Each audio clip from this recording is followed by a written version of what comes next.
Hi, I just wanted to film a quick introduction to this first interview that we have.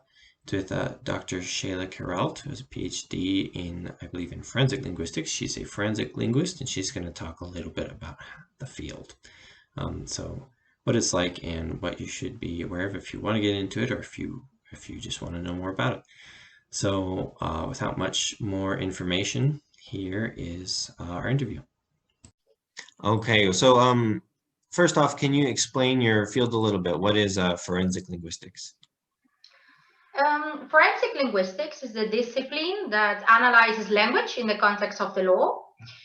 For example, it analyzes the language of the police when they question a witness, or furnishes linguistic analysis as evidence in a private, police, or judicial investigation, and that assists them to determine whether two anonymous samples have been written, for example, by the same person, who is behind an anonymous profile on a social network, or if there is a possible infringement of the intellectual property of the work. Okay. So just sort of any legal context at all. That's kind of a Exactly. broad range, yeah. Okay. So what sorts of things would you do every day as a forensic linguist? In my day-to-day life, I would say that I do three main tasks. In the first place, of course, I deal with consultancies in which they require linguistic experts, generally related to cases of linguistic profiling, for example, to determine the gender, the age, or the origin of the speaker. Mm-hmm. Authorship attribution, normally about social networks, plagiarism detection, verbal abuse identification, or disambiguation of clauses in administrative or legal texts. Secondly, I investigate new methodologies that may hopefully contribute to the development of the discipline and to improve, very important, the reliability of the results that can be submitted as an expert evidence in court or in police investigations. And then finally, I take part in the dissemination of the science through social media, student sessions, or interviews like this one. I really believe that it's essential that science is disseminated in order to democratize the knowledge and achieve a more critical society. Mm-hmm. So what would you consider like your favorite part of Of what you do? course, to deal with the consultancies, no doubt. That's the most catchy part. Every day it's something different, a new case, new information. So, of course, it's a Yeah. more CSI stage. So if they made a movie out of you, they would do it based off of that, right? Yeah, yeah. So why did you choose forensic linguistics, like personally? Because I've always had a great passion for language, for the law, and for the criminology. But to be honest, it was very difficult for me to think of a profession that would bring all these fields together until I came across forensic linguistics. So it was the perfect combination: law, Oh, language, and criminology. So it was perfect. so did you come across that in your undergraduate education or were before that Yeah, it or? was in my undergraduate education when I came from an exchange student time. And I just saw a poster and it said forensic linguistics, and then I just fell in love. Oh, that's that's cool. That's I guess lucky because I don't think I ever heard forensic linguistics even mentioned until the end of my graduate degree, Yeah. undergraduate degree, yeah. That's which is unfortunate, but I guess I'm glad you found it.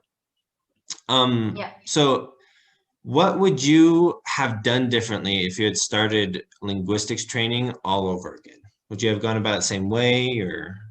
I think I would have done it on the same way. I don't think I would change anything. The truth is that I believe that my undergraduate degrees gave me a good base on, and then all the master degrees, which are not few, to be honest, gave me the forensic perspective to carry out my profession with guarantees. And for me, the most important is that I also had the great luck of being able to integrate into one of the most pioneering laboratories at that moment. Mhm. And just when I started my postgraduate studies. And very important, during this learning stage, I've met my mentor, Maria Teresa Turell, and also other professionals, which are now actually colleagues, and with whom I can still come whenever I need them, and that I would not change it for anything in this world. Okay. So your undergraduate degree was in linguistics, general linguistics, or was it? Yeah, I did translation and interpreting, and then I also did applied linguistics. Okay. So was it like a double major or something? Yeah. Okay. Okay. And in terms of like just information about your job, how it works, how demanding in terms of hours per week is what you do? Like we're talking 80 hours a week or As demanding as you can imagine. It's not a 9 to 5 job at all. I have to be highly available and always be in alert. Well, you know, the criminal never ceases, and we cannot lower the guard, you know? Okay. So it is like in CSI, like you're waking up in the middle of the night and running to... Not always, but it has happened. It has happened. Okay. Okay. And does that leave time for like activities in your free time? Do you do like language related things in your free time, or is it you have time for other things, or? The truth is that I don't have a lot of free time.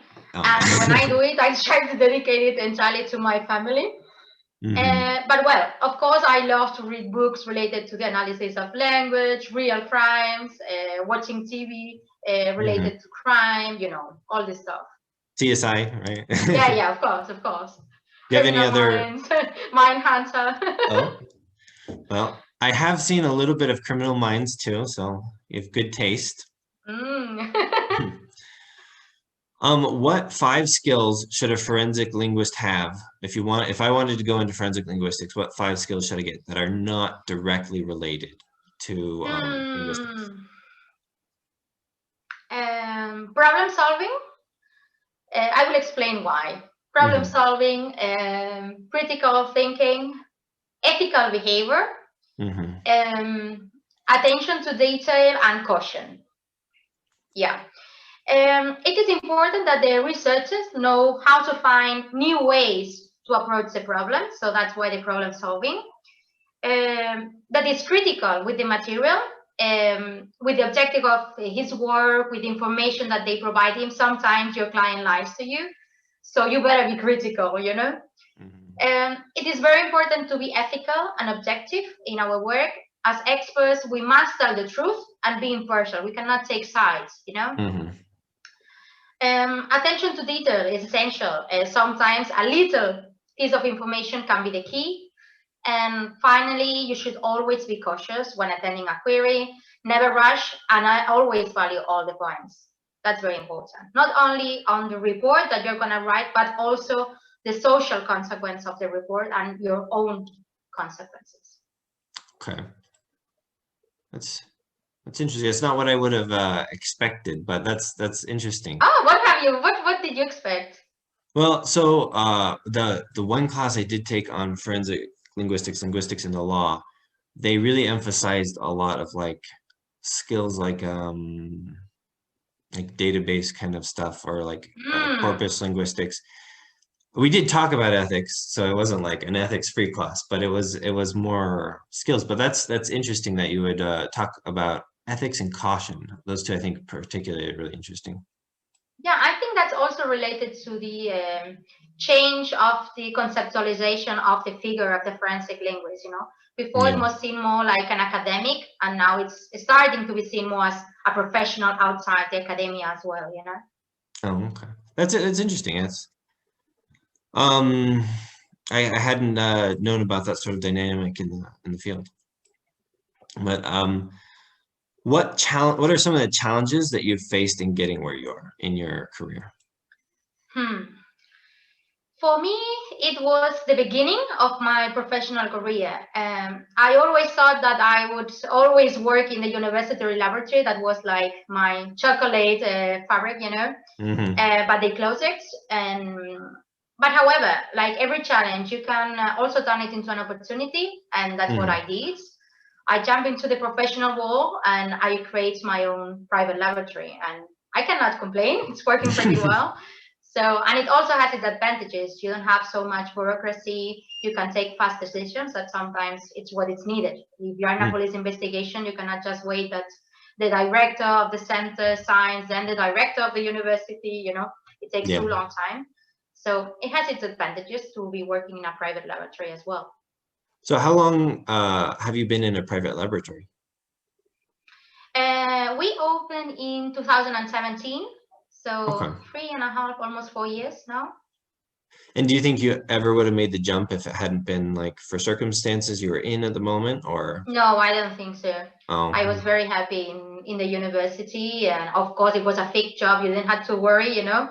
Yeah. And you could also, one of the disadvantages, for example, is that you cannot apply for projects as a private company, you know. So, and it's difficult to have your own students, you know. You always need to find, of course, some collaboration from the university for students and so on. Yeah. But you know, it's good balance. I'm glad that sounds like it was working out for you. Yeah. So when you were a student, going back then to when you were a student, what resources were helpful to you in becoming a forensic linguist? As we commented before, in general, more information about the discipline in the university. I studied in a university that had one of the most well-known laboratories in the world, but very few was told to the students about the forensic linguistics. Yeah. So that's also why it's one of my goals to disseminate the discipline through books for students, the general public, and also the media to really reach all the students that are interested in language and law. Okay, so just awareness, and that makes sense to me because, like I said, I hadn't even heard about forensic linguistics until the end of my undergraduate. So that makes sense. Awareness of the field existing is a big thing. Exactly. What do you use now in your field? What sort of resources do you use now? Academic articles, books, typical conferences, seminars. It is a profession in which you should, without a doubt, continue training, either due to the development of the discipline as well as the trends in the typology of the cases. It is a constant race against the technological development and also the new forms of communication. 10 years ago, we didn't analyze social text, you know, maybe some emails, but nowadays it's all social media, almost all. Even 10 years ago, you weren't analyzing social media. Yeah, wow, but not as much. Yeah. That's interesting. I would have thought the peak, like it would have started a lot earlier, but that's interesting that the field's been moving like that. Is there anything that's hard to learn about forensic linguistics that you've noticed your students having trouble with, or anything that's particularly hard to grasp a hold of? I think many may think that the most difficult is the statistical parts. Although for me, it is the learning of the ins and the outs of the professional. For example, how to assess a case, how to evaluate the material, what is the limit of the expert, how to take care of your mental health, especially in pandemic times, and how to defend, for example, the report in court. That's some of the things that sometimes you are not learning it when you are, for example, studying the master. And for me, it's the most difficult part, actually. Okay, so it was one of the, sorry, I think I didn't quite hear. It was one of the things you said, learning how to defend the report. Is that what you said? Yeah, it's the ins and the outs of the profession, you know, how to assess a case, how to decide if you're going to accept the case or not, if the material is you know, it's adequate to be analyzed or all these things. Okay. And is that something you think could be taught in like the university setting, or does it have to be learned in the field, do you think? I think some of the things they could be learned in the university settings. For example, how to defend a report. Actually, it's something we teach and how to write it. Or for example, give some tips about the mental health, some guidelines. There's other things, for example, to assess a case or to evaluate the material, it's more difficult because sometimes you also need the expertise, you know, to do it. It's not only with one case, it's something you learn by doing it, you know. Yeah. But of course, it could be a start, I mean. Yeah. Okay, and what is the easiest thing that people pick up on for your field? Probably the theories, since they already arrive, with a previous background acquired in the undergraduate studies, and also probably search in corpus linguistics or other kinds of databases. I think it's the most easy ones. Okay. And I've got some questions on sort of the field in general. So like where things are going. In the next 10 years, where is the field of forensic linguistics going to be, do you think? I think there will be different changes. One is the type of the material that we have been seeing until now, closely related to the medium by which crimes are committed nowadays, which is cyberspace. And this means that our expert reports, but also on our academic investigations, will focus on textual genres of cyberspace, and also on the linguistic behaviors of cyber criminals, for example, chat rooms and so on. I think that also changes, as I said before, in the conceptualization of the forensic linguist, not only as an academic expert, but as a professional. And related to this, I think that this is going to increase the demand for experts by the society in general and by the judicial entities in particular. I see that the presence of the forensic linguist expert is more and more required in multidisciplinary work teams, whether in police or forces or expert cabinets, consultancy firms, association against bullying, etc. So they are really starting to be aware that the forensic linguist exists. Okay. Well, that's interesting that you say that you think the courts will depend more on forensic linguistics, because I'm studying neuroscience right now. And one of the things that has come up a lot is that in the past, they've utilized a lot of sort of unverified eyewitness testimony in courts. But the neuroscience behind sort of memory and eyewitness testimony shows it's not necessarily very good at all.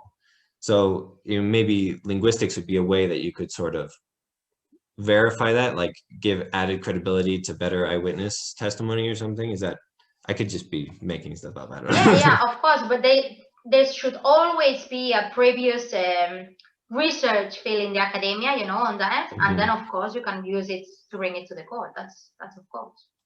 Okay. And are there any of the changes in the field of forensic linguistics that you see as negative, or are all of them just positive, or things that naturally kind of happen? I believe that all changes can be positive if you look them at from the right angle and the right attitude. I'm a very positive person. For example, the increase of cybercrimes, of course, is not a good thing, but it allows us to create more demand for experts, and also allows us to create more databases from which we can extract linguistic patterns and contrast them with the general population. Okay. This will help us, for example, not only to fight against cybercrime, but also to prevent it, which is also very important. Also, the increase of the demand of the professionals will also allow the figure to be better known and to be more integrated in professional associations and with more regulation, which is also that we need. And the work in multidisciplinary teams will allow not only to increase the knowledge of the linguists, but also to join investigations that bring together different perspectives, as you were saying now with neuroscience, for example. And as you already know, unity is a strength, so we are going to be better, Okay. So some things like the shifting of crime into different areas, obviously we don't like, but it helps us, it gives us like a tool kind of. Okay. And then obviously you talked about the diversity in the field too. That's interesting. If you could change one thing that's not already changing on its own in the field, what would you change? No doubt, the lack of regulation in some jurisdictions, the figure of the expert forensic linguist. I think that it's a must. It is really necessary to regulate who can and cannot act as an expert in forensic linguistics. which code of practice they should be following, etc.